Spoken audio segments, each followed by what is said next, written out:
Мууртай хатагтай. Монголын урчуудын эвлэлийн хорооны шагналт зураач эс төгс оюуны бүтээл Мууртай хатагтай гэж надад соёлын гавь зүтгэлтэн болоход бэлгэлсэн хоёр талдаа муураа тэрсэн Монгол хатан цаанаас балетын хувцастай хоёр муур бүжгэлж байгаа энэ хөөрхөн зурагнаас сэтгэлэн бичсэн өгүүлэг байна. Ер нь би өөрөө гэртээ 3 мууртай олон муур авардаг. Муурын групп болон Азтай савар группт их идэвхтэй байдаг. Тэгээд Чукатай хамтдаа зовсон амьтанд тусалцгаая гэд амьтны асрамжийн газартаа сүүлийн үед хамтарч ажиллаж байгаа.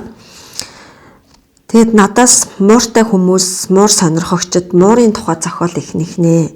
Одоогоор бүрэн хэмжээний зохиол бараг бичээгүй байгаа. Миний хаагцшгүй гээд 37 оны хэлмэгдүүллийн үед өрнсөн үнэн чарийн түүхийг өгүүлсэн нэг роман байдаг. Тэр романд гол дүрийн сүнжтмаа бүсгүй Орос руу явж нөхрөө хайхийнхаа өмнө нэг алаг муур олоод гэртээ оруулж авардаг.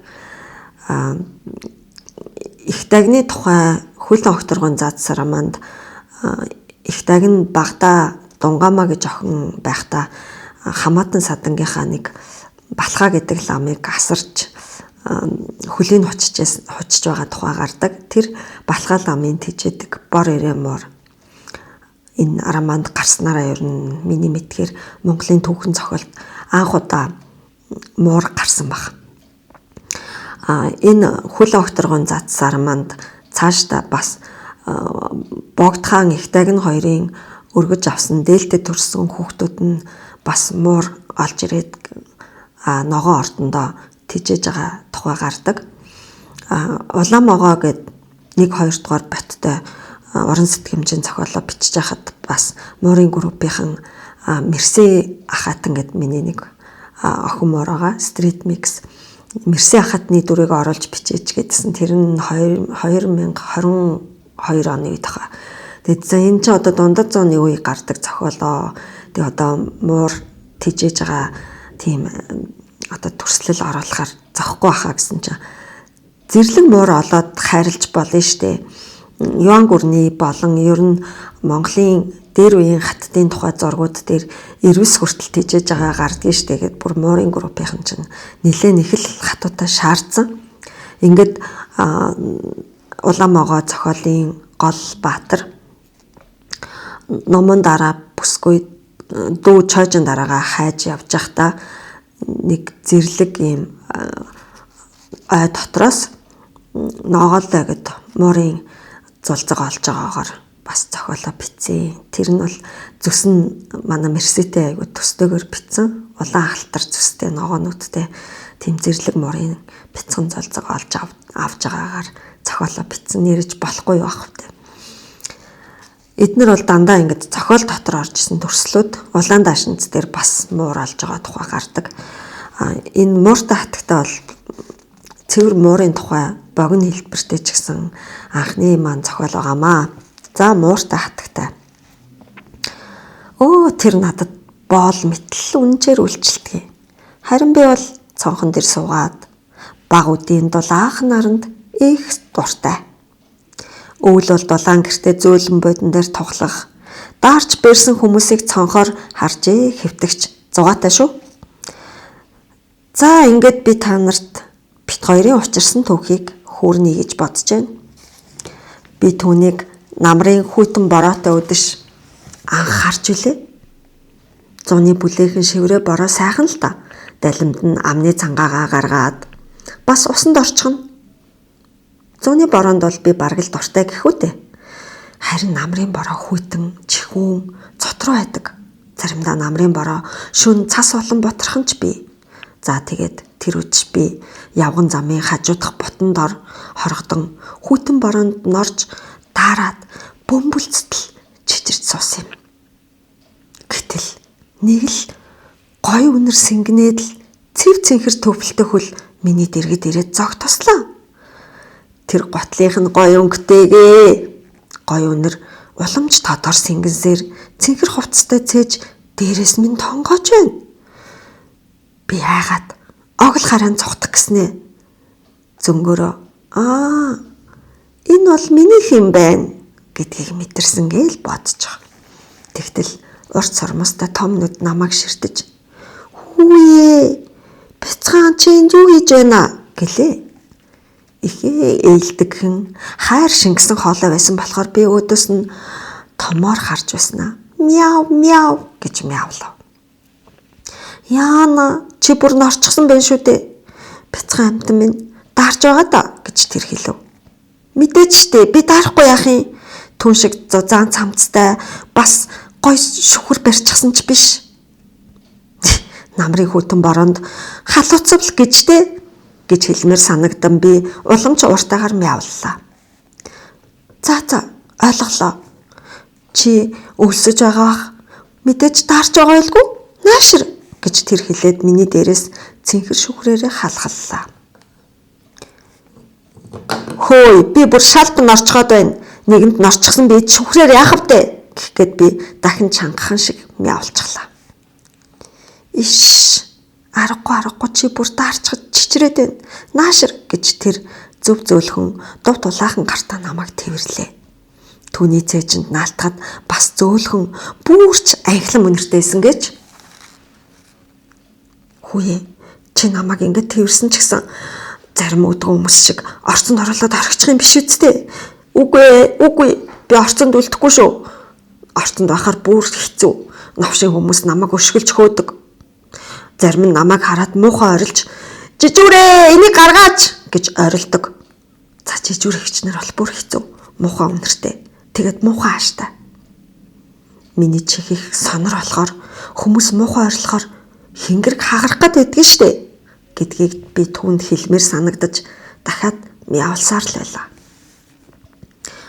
Ашгүй дээ. Тэр орц руу орсонгүй. Харин намайг машинд оруулахад л бурхан тэнгэр минь, муурын бурхан минь.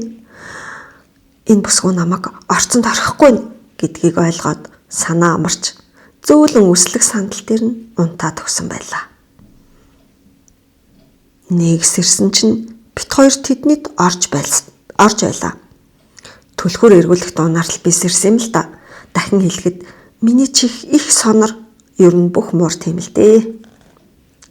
"За бяцхан муужгаа минь буудаа. Одоо энэ чиний гэр боллоо. Чамайг би орхихгүй заа юу" гэж тэр хэлээд намайг үслэг дэвсгэр дээр тавингууд нөгөө гой цэнхэр готлаан тайлж ус гойчсон цэнхэр шүхрээ дэлгээд гэрлээ асаалаа. "Хөөх, миний шинэ гэр" гэж ботход ямар сайхан байсан гэж. Тэгээд би түүний нүдэнд их дулаахан царайлуу харж "Баярлаа хөө" гэлээ. Мяулж гин. "Өлсөд байна уу муучгаа минь? Би чамд сүүгнөө" гэд тэр цаад өрөөрөө орлоо. Үүдний өрөө нь бүүдгэр дүү шар гэрэлтэй юм. Би хойноос нь гүйлээ.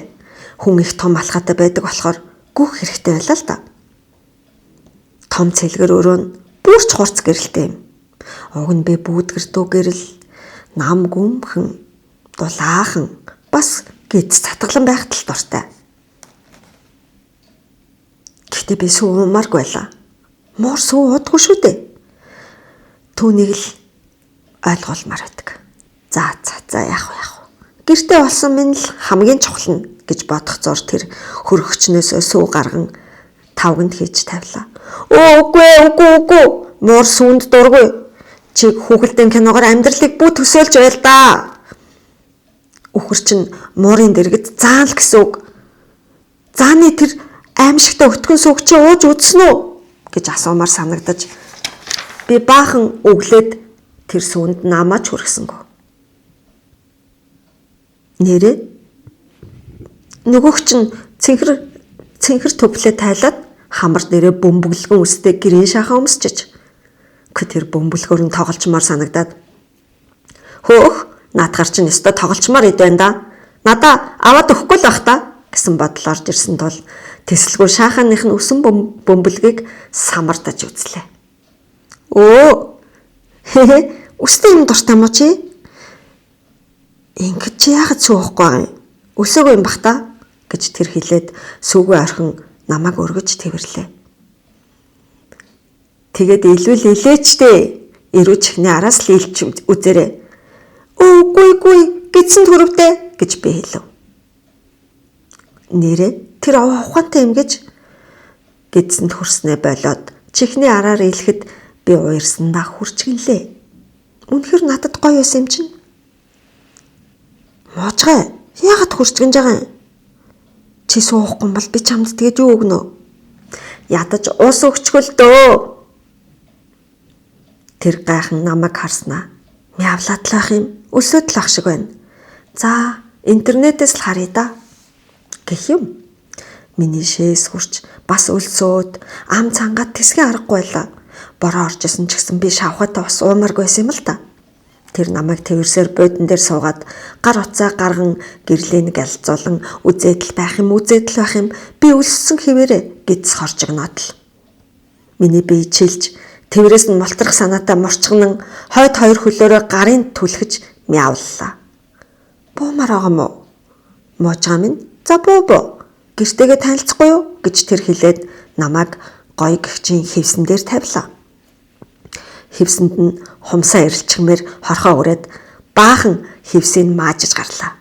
Хэдий түүний үнэр нь гоё ч гэсэн намайг тэрсэн хэсгүүд нэг л заваарц юм шиг санагдаад би бие баахан долооч цэвэрлэж байж нэг санаа амарлаа. Гэнч то ус өгдөг юм оо эн чин. Моожгаа минь ойлголоо. Муурн цүү өгдөг юм биш дээ. Чи сая үнийг л надад хэлсэн юм байна. За ус уу. Хүний хоол өгч болохгүй гэж байна. Бас элс жорлон хэрэгтэй юм байна. Нэр чиний шээс хурж гин үү? Би гараад гэлс элс аваад ирээ заяа гэж тэр баах юм яриад ашгүй надад ус өгчгөөд гараад явчихлаа. Ингээд би маш гоё гэрт ганцаараа үлдлээ. Зяг ингээд гэртээгээ танилцдаг хэрэгэ гэж би бодлоо. Бууданг нь маажиж үзлээ. Хумсны захтнаа гоё гарч байна шүү. Төрөөхөн усуусан тул шээс улам их хүрээд байдаг. Үүдний өрөөнийх нь болонд шээгээд тэмдэг тавьчлаа. Одоо эн чинь миний гэр шүү дээ. Хэрв манай гэрт өөр мор орж ирвэл миний шээсний үнэрийг авангуудаа баларсан. Эн чинь өөр морны гэр юм байна гэж бодог гэсэндээ зориуд үүдний өрөөнд нь очиж шээсэн юм л да.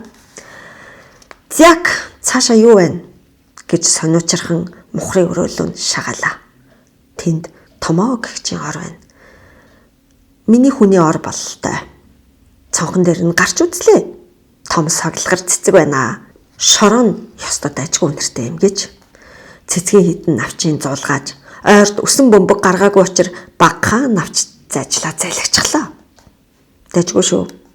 Шороог нь самардаж гаргаад хэсэг хөрвөөтл би тавираад нэг л сайхан. За тэгтэл орцонд хөлийн чимээ дуулдж байна. Чих тавин сонсвол хөнхөн алхаатай юм. Яг манайхар бол ойртод байдаг шүү. Өнөөх чинь ирж авна гэхээр нэг л гой санагдаж би баярлсандаа өөдрөө ухас хийлээ дээ. Алхаа улам ойрцоор түлхүүр тор хийгээд тэр яг мөн шүү. Би ч баярлсандаа хөвтөд өглөө. Чи бүр намайг үүдэн дээр тосч байгаа юм уу? Ямар хөөрхөн юм бэ гэд тэр намайг илж байна. Гартаа ууттай элс бас сайхан үнэртэй ууттай юм барьчихж хоол авчирчээ.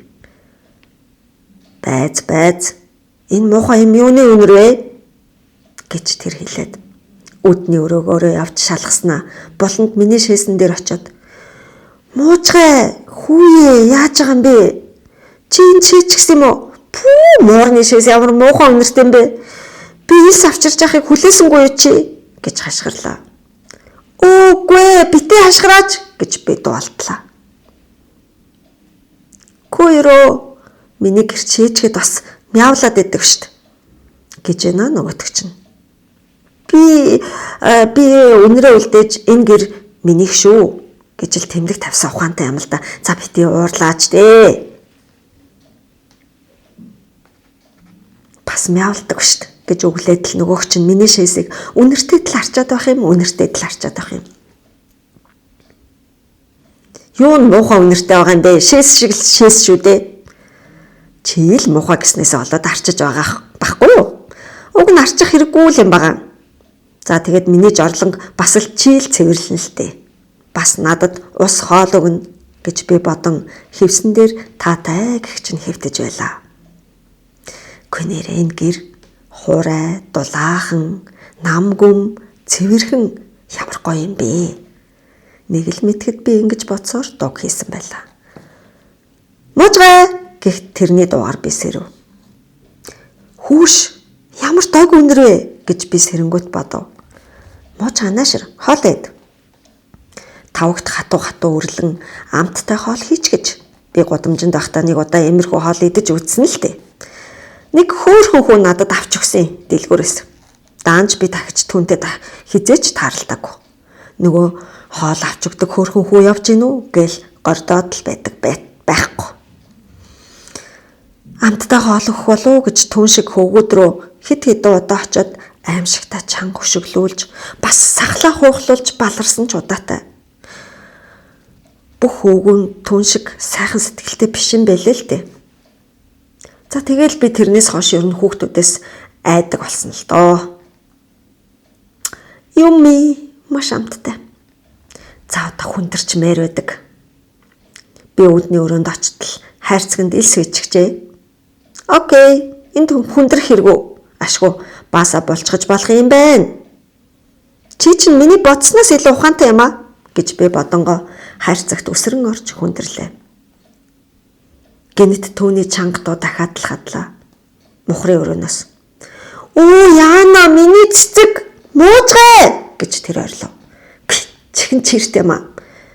Их аятайхан хүн боловч чанга орлох юм. Муурны чих та нараас хэд дахин сонор соргог шүү дээ хонгор минь. Би хайрцагнаас гарч тийшээ шагаатал нөгөөг чинь миний асгасан шороог шүрдэж ганц хоёр тасарсан навчийг бариад илээ зогсож байх юм. Цас сүртэй. Муур навч идэж ажил үсэн бөмбөгөө гаргаж бөөлждөг амтан гэдгийг чамд яаж ойлголт юм бэлээ? Цоццоо. Бас муур шорон дээр өнхөрч стрессээ тайлдаг юм ойлгоо гэсгийн мухрын өрөөний үүдэн дээр зогсож байтал тэр над руу төхөж ирлээ. Нөгөө хоншоор дээрээ бүрийнхээ үстэй шахагаа өмсчихэж. Тэр бүрийнхийг нь аваад тоглох юмсан гэдэг хорхоо хүрсээр л байлаа. Дэшээ үлээж нүүрлүүн харуул нэг их ууралсан шинжгүй ахаар нь хөлийн очиж хөргөжглөө. За тэгээд уурлаагүй бол намайг илээч дээ. Тэгтээ чихний арч шүү. Үгүй өрөө цэцэг тасалж, шороо асгаж, баах юм заваар улчхад бас хүний хөл шөргөнөө. За одоо хоёулаа усанд орондоо. Тэр миний эрүүн дор аятайхан илж эрхлүүлээд нэг өрөөлөө орчихов. Үгүй би усанд дургүй. Сая бороонд зөндөө норсон штэ хүсгүй байна байл. Тэр намайг ийхүү өглөн явуулахыг тоосончгүй шүүрч аваад шуугсан халуун бүлийн ус шүршдэг ямар шүршин угааж гарлаа да. Савн гэсэн үү, нялуун үнэртэй юмар угаагаад л норгох цаашаа. Тэсгээ байгаад уур хүрээд гарыг хазаад авлаа. Уг нь зөөлхөн л хатсан штт. Ёо, муучга чи яаж ийна? Чамайг цэвэрхэн болгож байхад хүн хазаад чи гудамжинд байсан болохоор бохор байна ойлгож гин үү? Би угаасаа цэвэрхэн за шүлсээрээ бие цэвэрлждгийг. Чамайг заван гараараа намайг илэх бүрт чинь би өөрийгөө цэвэрлэх болно ойлгоо гэж би өгөллээ. Арай гэж уснаас гаргаад намайг ширүүн алчуураар ороож буудан дээр тавьчихад өөрөө гар утас шигэ гэрэлцсэн том юм асаагаад л чих дөжрөм дуу чимээтэй олчихлоо. Гэтэл тэрийг зурагт гэдгийг билээ л дээ. Ингэж тэр бит хоёр хамт амьдрах болсон юм да. Түүнийг нэрээ насаа гэдгийг байлээ. Би нэрийг дараа нь л мэдсэн л дээ. Насаа өдөр бүр намайг орхиод ажилдаа явчихдгийг. Би ихэндээ уйдаад гадаа гарчгаад буцаад ороод ирмээр санагддаг л байлаа. Тэгснээ өвөл болохоор хөлмөн хөлдөж тасарч унах шахдаг. Дэггүй хүүхдүүд новшин хүмүүс өшгөлдөг, зоддог, сахал шатаадаг. Хамгийн гол нь бүр өвчөө цорой хоёр наалдатлаа өлсдөг. Зуны халуун өдөр ам тэсгийн аргагүй цангадаг, бүр шүлсгүй болчихдог гэж. Бороо цасанд норж, хөлдөж өгөх аюул байдгийг санаад гэрээсээ гармаар санагдгаа болчихсон байна лээ. Нэг өдөр насааг ирэхэд түүнтэй хамт үл ойлгохдох нэг саарл сүйтгэнсэн юм манад ороод ирлээ. Би тэрийг хараад уур хурч сүүлээ бүдүүн болгоод эсгэрлээ. Тэгсэн чинь тэр саарл юм үүдэнд үлдчихэд намайг хараад л зогсоод л байв. Тэгсгээд би насаатай Лазарын гэрлэр тоглосоор тэр саарл юмыг мартчихжээ. Шүн нэг л хачин чимээнээр би сэрлээ. Чимээч гэж дээ. Нөгөө саарлцсан юм чимээч гаргадгүй. Гэсэн ч гэсэн би сонссон. Чимээгүй байсан ч сонсож болдог. Би муур маш соргог гэдгийг хэлсэн дээ. Гэтэл тэр саарл юм миний насаагийн цээжин дээр гарчихсан хэвтэж байх юм. Миний уур хурч дахиад л сүүлээ сэгсэлгэж бүдүүрүүлж байгаад л эсгэрч уурандаа бүр архирч байгаад тэрийг хөөгд болгочихлаа. Насаас ирээд "Йоох, ямар амар зүйтэй Мими наашир" гэд намайг тэрврээд онцсон. Нэрээ хэлхээ мартчих. Насаа надад Мими гэдэг нэр өгсөн штт. Би насаагийн цээжин дээр ондох дуртай. Зүрхнийхэн цохилт ойрхон, бас цээжин зөөлхөн, дулаахан, тэгэд гоё үнэртэй. Нэг өдөр насаа намайг эмнэлэгт аваачиж би хэвлийгээ хаглуулж оюулаад гарч ирлээ.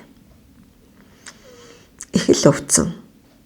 Гэхдээ насаа намайг хайрлаж, илж, өхөөртөнгөө "Мими, золцголох юм бол чи л зовон шүү дээ" гэж аргадлаа.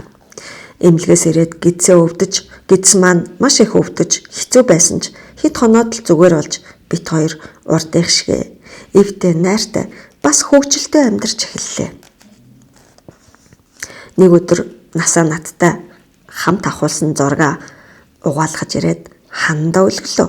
Тэгснэ ингээд л би мууртай хатагта боллоо доо гэсэн юм чинь 2023 он. Эрвээхийн сүнс номноос